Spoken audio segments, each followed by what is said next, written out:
Welcome to the School of the Lost Tribes.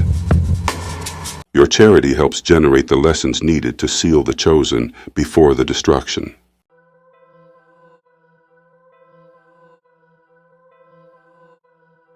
Zechariah chapter 13, the purging, scattering, and refining of Israel. In that day there shall be a fountain open to the house of David and to the inhabitants of Jerusalem for sin and for uncleanness. Verse 1. This fountain represents the cleansing power made available to the house of David and the inhabitants of Jerusalem, not to all nations. This is the mercy of Yahweh, opened only to Israel. In the latter days, it is through Yahweh Shai that this fountain flows, washing away the filth and transgressions of his people. And it shall come to pass in that day, saith the Lord of hosts, that I will cut off the names of the idols out of the land, and they shall no more be remembered. And also I will cause the prophets and the unclean spirit to pass out of the land. Verse 2. The idols, false religions, Christianized lies, and pagan philosophies will be destroyed. These are the spiritual snares that led the house of Israel into whoredom. Yahweh promises to purge these from among his people. The false prophets and lying spirits will be driven out as the remnant awakens. And it shall come to pass that when any shall yet prophesy, then his father and his mother that begat him shall say unto him, Thou shalt not live, for thou speakest lies in the name of the Lord. And his father and his mother that begat him shall thrust him through when he prophesieth. Verse 3. Even family bonds will not protect the deceiver. Those among Israel who lie in the name of Yahweh will be exposed. Their own kin will reject their wickedness. This shows how deep the cleansing will go, removing not just idols, but every false vessel, even within households. And it shall come to pass in that day, that the prophets shall be ashamed every one of his vision when he hath prophesied, neither shall they wear a rough garment to deceive. Verse 4.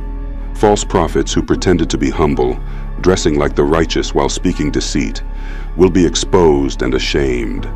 The awakening will strip away their garments of deception, and their visions will be revealed as vain. But he shall say, I am no prophet, I am an husbandman, for man taught me to keep cattle from my youth. Verse 5. In fear and exposure, the false one will deny his role, claiming he is just a farmer. He will try to retreat from the guilt as his lies are uncovered. This represents the fall of false religious leaders among Israel, those who misled the people through traditions and doctrine not found in the law. And one shall say unto him, What are these wounds in thine hands? Then he shall answer, Those with which I was wounded in the house of my friends. Verse 6. The wounds of false prophets will not be signs of honor, but shame. When questioned about their scars, they will claim they were harmed among their own. This is the betrayal within the house of Israel, leaders who hurt the flock, and now carry the evidence of judgment. Awake, O sword, against my shepherd, and against the man that is my fellow, saith the Lord of hosts.